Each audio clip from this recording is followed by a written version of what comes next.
rally stages of the Paris-Dakar.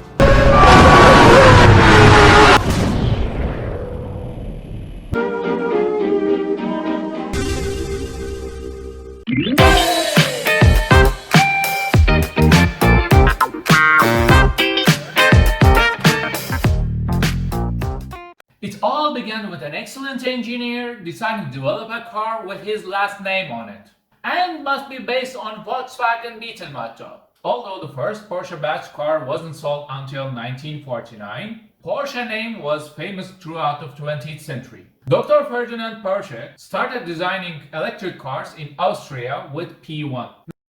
Not that one, this one. Designing, consulting and producing mini race cars like famous Daimler touring car, the Mercedes-Benz S-Type, 16-cylinder Auto Union Grand Prix car, Type 64, Type 360 for Italian industrialist Pier Radusio. But his most famous exploit was in 1930s was being the designer of Volkswagen Beetle.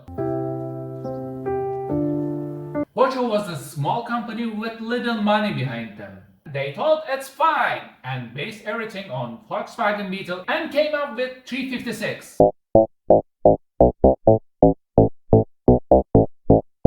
It was a very advanced car for its period. The flat 4 engine was behind the rear wheels, so the traction was phenomenal. Even though the body hadn't been in a wind tunnel, it was quite advanced too. What made 356 different from its same era cars? That it was fast for its engine size and also reliable. Following the death of his father in 1951, Ferry Porsche took control of the company and developed 356 more and more by replacing its Volkswagen parts with newer Porsche parts. In 1953, the 550 won its very first race at Nürburgring, and a year after that, it won its class at Carrera Panamericana in Mexico. Biggest success of all came up in Italy, where at Sicilian Targa Florio in 1956 beat the Ferraris and Maseratis.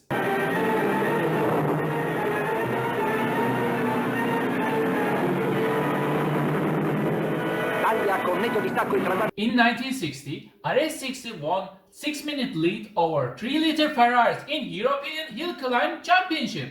In early 90s, cars were evolving into something bigger and more powerful. So Porsche created a new car series that later we called as 911. When the world saw it, they could clearly tell where the heritage was coming from. The 911 wasn't different from its ancestor all that much. It was just more. The flat 4 at the back became a flat 6, and the steering wheel was designed to give the best feedback possible from the tire.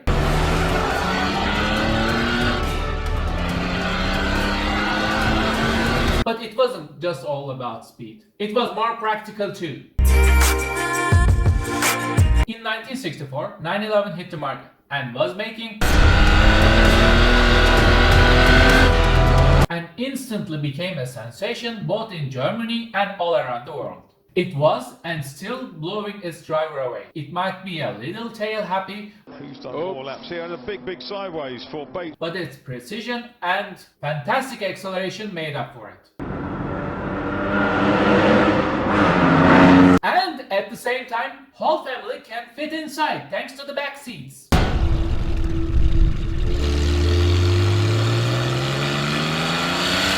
In the same year, exactly 5 months after its introduction, Porsche won the Targa Florio with the standard 904 Carrera GTS. In 1965, for expanding the range, 912 series was added to the product lineup.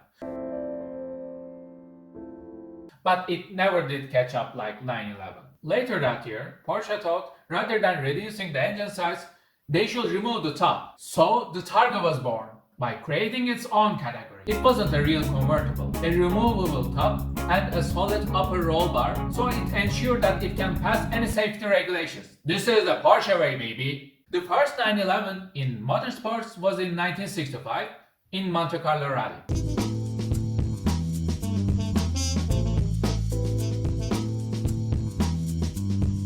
Turns out it will do pretty damn good for its first time and finished 5th overall. In 1966, after Sonny Targa, S model joined the party.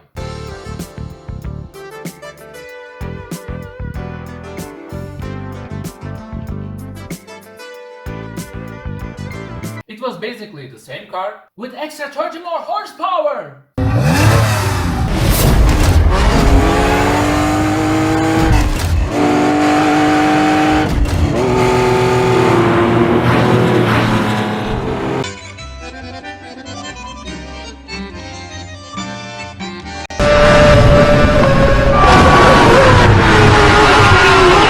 In 1968, Porsche achieves its first overall victory at 24 Hours of Daytona with 908, and 911T wins the Monte Carlo Rally.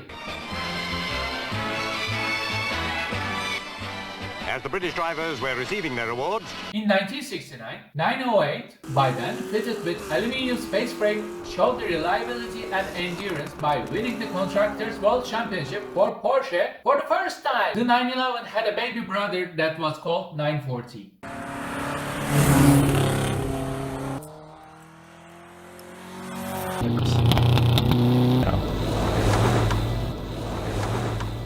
It started as a joint program with Volkswagen, but ended up as just Porsche. It was a mid-engine sports car that was supposed to be more affordable. During its run, until 1976, it became the best-selling model of Porsche range. 917 won the Le Mans 24 Hours and marked the beginning of lots of championships. At the same time, Porsche began secretly a change in design. Due to front-engine desired sports cars, 911 became undesirable by Porsche standards. A totally new generation of Porsches will join the party later. But before that, Porsche decided to give a sportier version as a decade anniversary to 911. The iconic 911 Carrera RS. The RS, or Rennsport, which basically means racing sport, is used the first time in 911.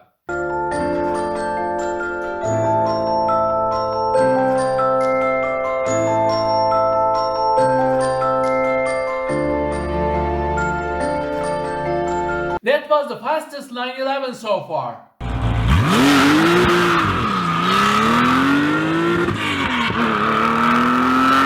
Have you ever heard cannon races? No? Many people say that Porsche killed it by winning it in 1973, 917-30.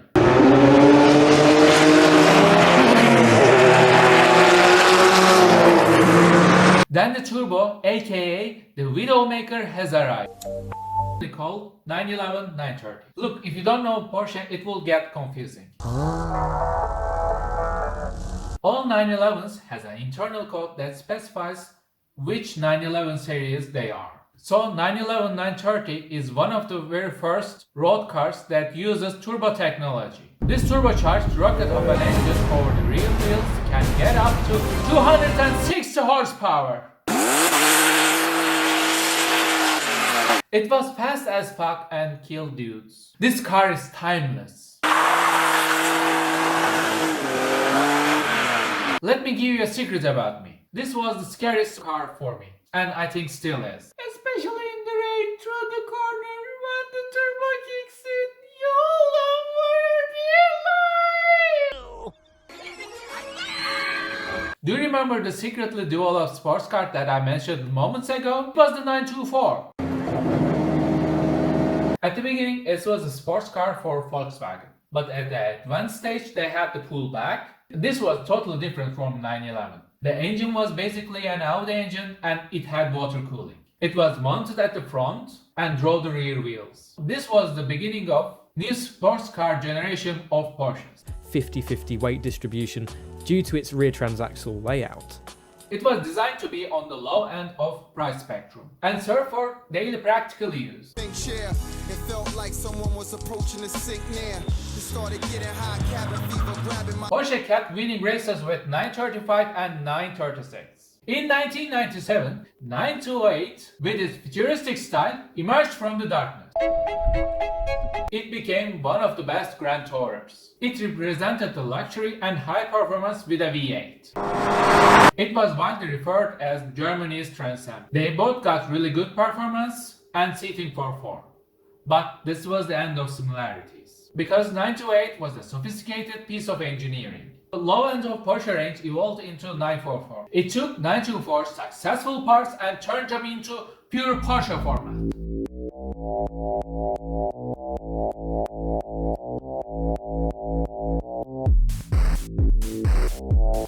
The result?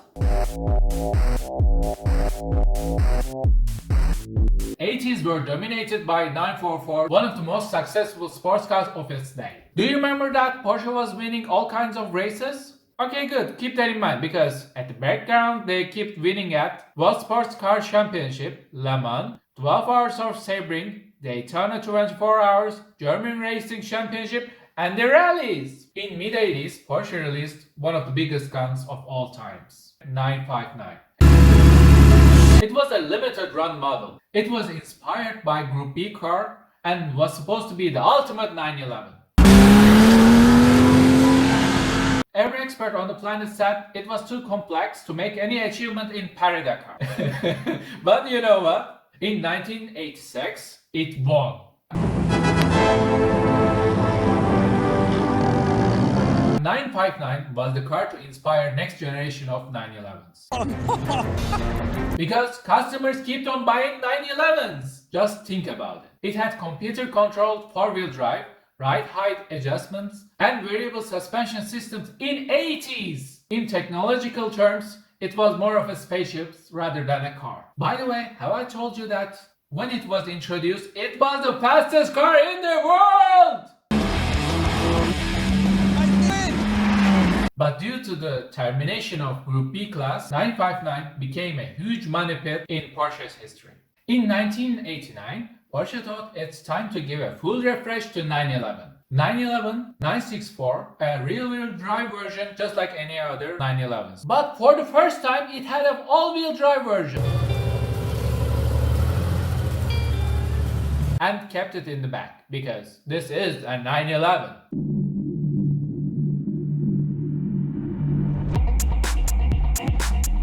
But unlike the original, 964 isn't destined to stick around for 25 years.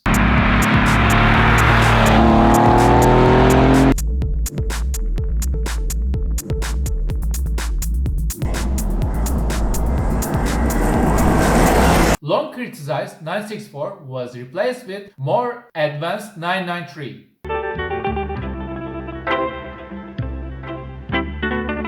Mechanically, 993 was a different beast. And in turbo models,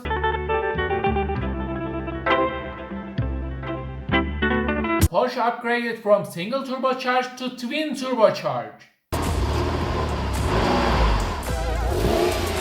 so that the twin turbocharged was pushing out 400 brake horsepower. That was more than the Ferrari F55, which had a V8. Porsche entered severe crisis in early 90s. And for turning things around, Porsche needed a new affordable model. They started the change with 944 and replaced it with 968. They had to cancel transaxle series. Getting inspired from Mazda MX or Miata series, Porsche dreamed there is a demand for small two-seater roadsters in the market. They gave it a mid-engine. In 1996, the Boxster was debuted. It was a water-cooled mid-engine roadster.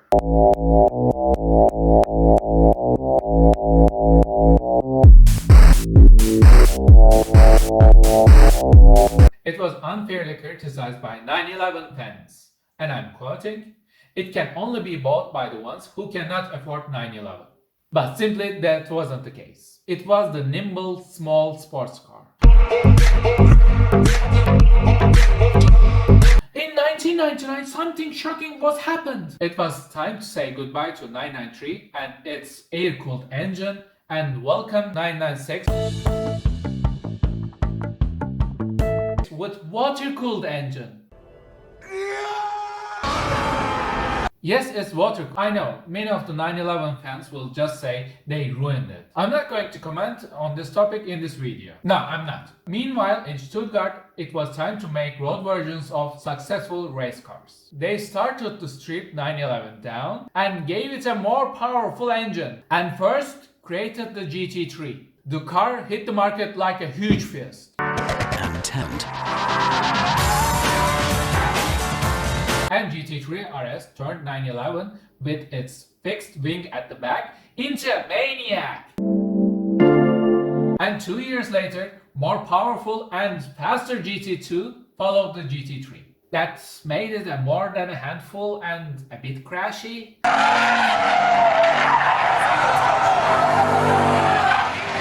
In the following years, GT2 RS's power went up to 700.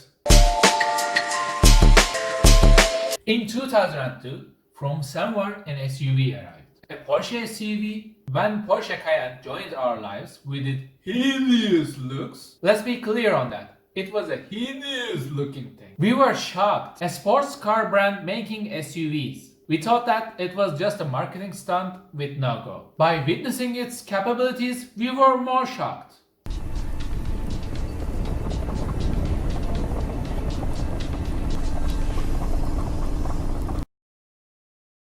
When I was a little boy like this, the SUVs were having stickers on the sun visors, warning that any given moment it can tip over. But with Cayenne, a new generation of SUVs was born. Like it's advertised, it became the next Porsche for many people. I cannot keep up with Porsche, I need a break. Then the Carrera GT emerged with its V10 engine that was originally designed for racing. The design, sound and performance-wise, it was the ultimate car of that era.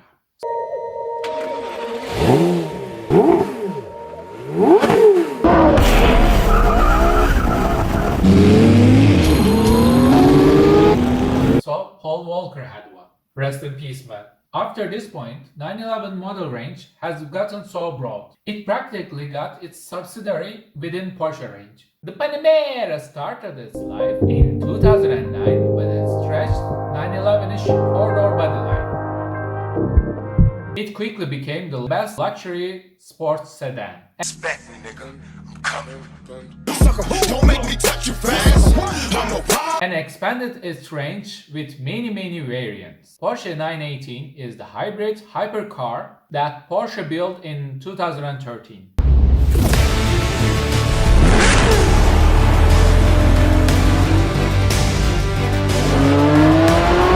Using petrol engine and electric engine combined to keep the hypercar segment alive.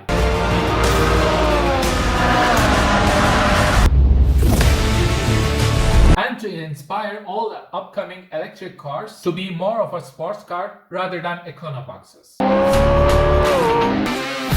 The most advanced car of them all, and had the Nürburgring lap record in 2013. In 2014, Cayenne had a baby brother that was called Macan, a smaller version of Cayenne that will later become the best-selling model of Porsche. What? It was just good on road? Challenge. There too we have to test the... What about this?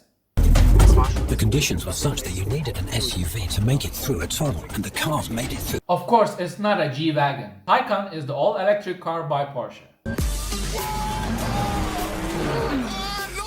That might totally change our perspective about all-electric sports sedans.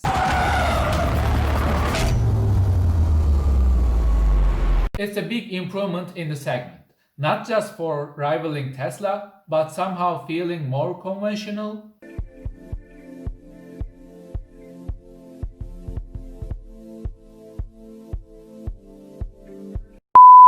Porsche became the definition of precision in car brands. Yes, they are fiddling with every detail, including practicality, durability, and sales figures. But they never skip the part that they are sporty. Every car segment divides into two.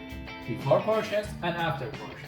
And we do respect them. Porsche 911 is the most iconic sports car in the history of the world. And no matter what year you're looking, how old it is one of the best there is. And that's all for one of my most respected car firms, Porsche. Thank you guys for watching.